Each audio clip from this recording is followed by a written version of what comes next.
When the season began, I started to look at Green Bay. And Green Bay and the Rams were the other two teams I thought of, aside from the Lions, to represent the NFC. I thought that much of them. And then you added Micah Parsons, and I thought, okay, we're going to get something special here.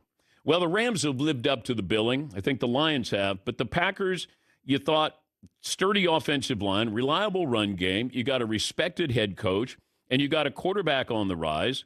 And now they're 5-3-1. And in those 3 losses, they've scored 13, 16, and 7 points. I need more out of a quarterback that I'm paying $220 million. And it's not like the Packers are broken.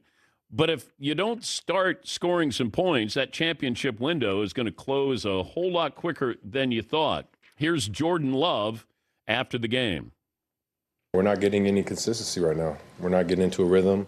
We'll have a good play here, and then it kind of we'll have a negative play, whether it's a lot of things, whether it's a turnover, penalty, drop, sack, it's a lot of things. So it's just finding ways to keep the positive plays going and avoid these negative plays that we're getting. But I think we're just kind of shooting ourselves in the foot right now and getting in the funk of, having some good plays and then not building off them properly and having a play that might hurt the drive and we can't overcome it. So Philly improves to 7-2. By the way, the uniforms, let's decide what kind of green we're going with. How about we pick a green and stay with it? It's not a good look. I'm talking about the Eagles. Packers uniforms look awesome, except for the throwback uniforms that should have been thrown away. Yeah. Hey, we got throwback uniforms. No, throw those away.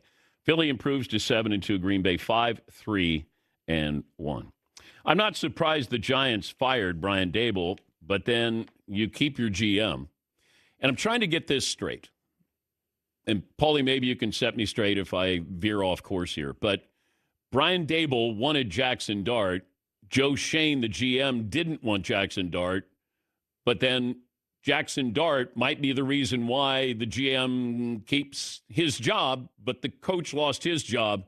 And he was the one all in on Jackson Dart as his quarterback. Yeah, you nailed it. Okay. But isn't this a classic general manager wants to save his own job, so he recommends firing the head coach to make a statement to the fans, but not fire himself? That's usually how it is with the GM. You fire a coach to save your own job. Unless you're in Miami and then they fire the GM and then the coach keeps his job. That's down south. Yeah. Yeah, I don't understand. I mean, look, Brian Daboll, the last 3 years, you're not keeping your job. But if you win that game against the Bears, does Brian Daboll still coach the Giants? And they were beating the Bears the whole game. Jackson Dart gets hurt, and all of a sudden, Caleb Williams comes to the rescue. But if you win that game, I'm always curious. It's rare when you win a game and then you get fired in any sport. But here you have that situation where blowing these fourth quarter leads, 4 fourth quarter leads, double-digit fourth quarter leads, the game in Denver. Like, you can't have situations like that. Like, you want to have continuity, sustainability, then you can't let those games go. Great teams, great quarterbacks, great coaches don't let those games go. And that's what the Giants did.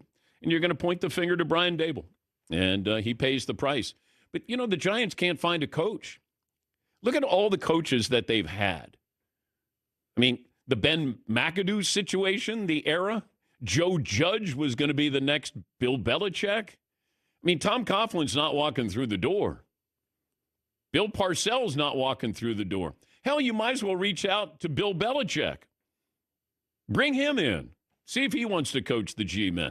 Yeah, Paulie. And historically, the New York Giants were one of those franchises that's never awful. Yeah. They will, like a 7-win season was bad for them. They haven't won 10 games since 2016. That's a stretch.